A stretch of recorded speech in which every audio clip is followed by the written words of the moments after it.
안녕하세요. 자기계발, 돈, 나의 이야기로 여러분들과 소통하는 자돈나입니다. 평소에는 65에서 70% 정도 저축을 하지만 이번 달에는 무려 84%의 저축률을 달성했는데요.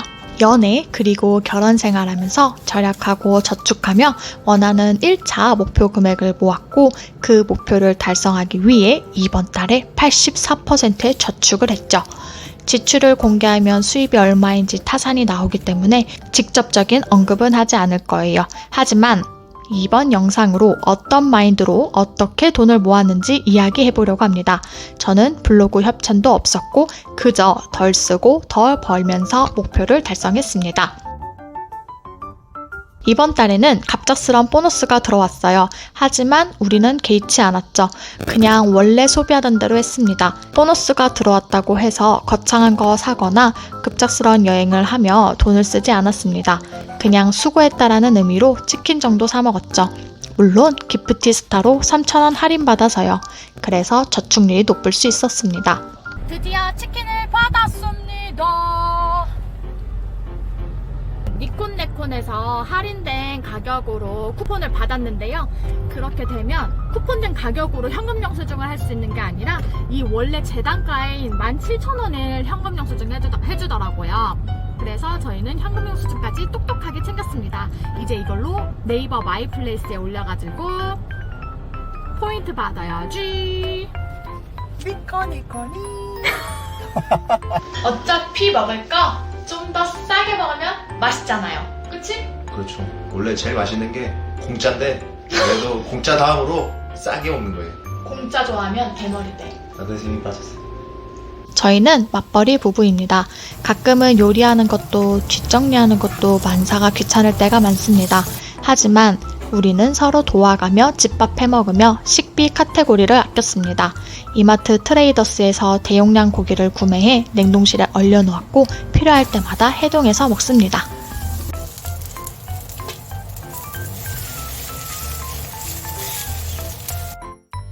저희는 제가 돈 관리를 하고 있습니다. 처음에는 쥐꼬리만한 내 월급으로 저축을 하면서 살아가다가 남편 급여까지 딱 받으니까 관리하는 액수가 너무 커져가지고 두렵더라고요. 우리 둘이서 미래에 대한 이야기를 많이 하는데 차도 바꾸고 집도 바꾸고 애도 키울 생각을 하니까 숨이 턱 막히는 거 있죠. 그래서 공부해야겠다고 마음을 먹고 책도 읽고 신문도 보고 재테크 관련 유튜브도 보면서 정보를 얻고 실행하고 있습니다. 그리고 저희는 따로 뒷주머니를 챙기지 않습니다. 같이 모아야 돈이 빨리 모이더라고요. 사실 며칠 전 남편이 결혼 전에 모아두었던 비상금이 있더라고요. 저한테 딱 걸렸지 뭡니까? 그래서 제가 싹싹 탈탈 털었어요.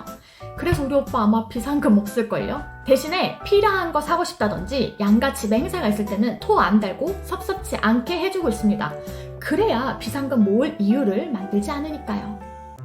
오빠, 응? 솔직하게 말해야 돼. 알았어. 약속. 약속.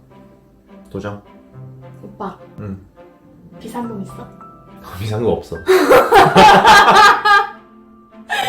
오빠, 어? 비상금 있어? 없어. 진짜 없어? 진짜 없어. 약속했잖아. 지금 약속한 상태잖아. 알았어. 그럼요. 남편이 25일이 급여일인데 매달 24일에 가계부를 마감합니다. 이것도 저만의 방법이 있는데요. 똑똑 가계부랑 편한 가계부는 어플을 사용하면 남편께 연동이 안 되더라고요. 그래서 매일매일 제가 가계부를 또 써야 한다는 강박감이랑 압박감 때문에 스트레스를 엄청 받아가지고 포기를 몇 번 하게 된 거예요. 그래서 일주일에 한 번 30분의 시간을 들여서 작성을 합니다. 뭐 현금이라든지 상품권 같은 거는 기록이 안 남아서 까먹기 쉽잖아요. 그래서 카카오톡에 보면 메모장에다 적어놓고 지출 내역을 카테고리별로 정리를 합니다. 현재 내 자산이 어디에 얼마만큼이 있고 내 가용 자산이 얼마인지 매달 파악하고 오빠랑 공유를 하는데요. 이렇게 하면 이번 달은 얼마 모아서 잘했고 이런 거에 돈을 많이 썼으니까 이렇게 새어나가는 방앗간을 가지 말자고 얘기를 하기도 하죠. 가장 제일 먼저 중요한 게 나의 수입 지출 내역을 확실하게 알아야 합니다. 내가 어느 항목에 얼만큼 쓰고 과소비를 하는 방앗간이 어디인지를 찾는 거죠. 거기서부터 지출을 통제해 나가야 합니다. 또 요즘에는 인터넷 뱅킹으로도 대출 한도를 어렴풋이 알 수 있잖아요. 대출이 어느 정도 나오고 내가 가용할 수 있는 돈이 얼마인지 알고 있는 것이 중요합니다. 여기서 왜 대출 한도를 줘야 하냐고요? 대출에는 착한 대출과 나쁜 대출이 있는데요. 착한 대출을 이용하여 나의 부를 증식시켜야 합니다. 착한 대출은 그 돈을 빌려서 투자했을 때 투자 수익이 대출 이자를 내줄 수 있는 수익이라면 그게 착한 대출이라고 저는 생각합니다. 그래서 언제든지 투자의 기회가 올 때 어버버버버버 거리지 않고 딱 나의 상황에 맞는 현명한 투자를 할 수 있기 때문이죠. 내 돈과 남의 돈, 그러니까 은행 돈을 합쳐서 돈을 벌어다주는 자산을 구입하는 것이 가장 중요한 돈 모으는 핵심이죠. 우선 신용카드를 만들지 않았습니다. 혜택이 아무리 많고 좋다고 한들 그 혜택에 맞춰서 소비를 하려고 하는 게 정말 힘들더라고요. 돈을 쓸 때마다 이 카드는 얼마 써야 되는지, 저 카드는 얼마 써야 되는지 있을 때마다 고민을 하는 게 너무 귀찮고, 그래서 그냥 체크카드로 무조건 할부 없이 소비합니다. 미래의 나에게 부담 주지 않기 위해서죠.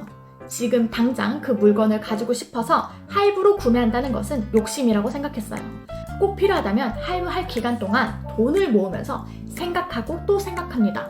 내가 이걸 사면 어떤 효과가 있을지, 어떤 가치를 나에게 더 가져다 줄지를 생각하면서 이 돈을 더 잘 쓸 수 있게 생각을 하는 거죠. 우리 둘의 가치관이 정말 잘 맞았어요. 처음에는 짠돌이인 남편이 이해가 안 가는 거예요. 아니, 차를 사고 3년째 되는 해에 저를 만났단 말이에요. 아니, 글쎄 차에 비닐이 안 떼져 있는 거예요. 무슨 새 차인 줄 알았다니까요. 심지어 지금도 내비게이션 그 보호 필름 있잖아요. 아직까지 붙어있어요. 제가 정말 답답해서 떼면 안 되냐고 하니까 아주 죽일 듯이 째려보는 거 있죠? 오빠, 응? 나 차에 있는 스티커 다 떼도 돼? 어? 차에 있는 스티커 다 떼도 돼? 안 돼. 처음에는 그게 이해가 안 가는 거예요. 소모품은 소모품답게 써라 라고 생각을 했는데, 이게 같이 살다 보니까 효과가 발휘하는 날이 나타났어요. 어느 날은 2년 된 소파를 당근마켓에다 파는데, 소파도 그 밑에 발판에 스티커 같은 게 붙어져 있었단 말이에요. 그걸 안 떼고 사용했거든요. 근데 그게 안 떼니까 나중에 팔 때 물건의 가치가 올라가는 거예요. 새 제품 마냥. 그래서 샀던 가격보다 한 30만 원 깎였나? 근데 또 팔리는 거예요. 이래서 느꼈죠. 내가 아끼고 사랑해주는 만큼 수명이 늘어나서 소비도 늦추는 행동이겠구나 라는 생각이 들더라고요. 아, 진짜 입이 털렸는데 이거 하나 더 얘기를 하면, 연애 때 오빠, 응? 오빠 연애할 때 나랑 오빠랑 거리가 한 35km 정도 차이가 났잖아. 근데 평일에는 절대 안 나왔잖아. 안 나왔지. 왜 안 나왔어? 그거? 응. 솔직히 기름값 아낀다고. 그 다음은 왜 또 안 나왔어? 차 키로수? 아, 차 나중에 팔 때 값 더 받아서 받으려고? 그렇지. 아... 차 매다방에 오르면 이제 중고차로 팔 때 좀 안 좋으니까. 아, 그래. 찾아야 되겠다, 우리. 같이 살다 보니까 자연스럽게 저도 물들여서 아끼고 살게 되는 것 같아요. 물론 저도 그렇게 사치 부리는 사람이 아니라서 결혼까지 올 수 있었던 거죠. 제가 재테크에 관심이 있어서 1년 동안 이것저것 정보를 찾으니까 본질이 다 똑같더라고요. 청소년기에는 돈에 대한 씀씀이를 통제를 하고, 청년이 되면 근로소득으로 돈을 열심히 모아가지고 시드머니를 만들고, 40대에서 50대에는 투자를 하고 60대에는 자본소득으로 살아라, 이렇게 얘기하시더라고요. 돈에 대해 알아가려고 하는 사람들은 청소년기에 해야 할 돈의 통제부터 시작을 하게 되는 거죠. 자고로 돈 공부는 일찍 시작해야 합니다. 대한민국 가정에서도 유대인처럼 돈에 밝은 사람으로 키울 수 있는 문화가 정착됐으면 정말 좋겠어요. 10원이든 100원이든 100만 원이든 차곡차곡 쌓이는 기쁨을 맛보고 부의 여정에 올라탔으면 좋겠습니다. 성공하는 사람들은 아침에 친구 정리하는 데에 10초의 시간을 쓴다고 합니다. 작은 성취가 큰 결과를 가져오는 효과가 있기 때문이죠. 200을 벌든 300을 벌든 1000을 벌든 1억 모으는 거 정말 쉽지 않아요. 같은 돈을 벌어도 30만 원 쓰는 사람이 있고, 같은 돈을 같이 벌어도 100만 원 쓰는 사람도 있으니까요.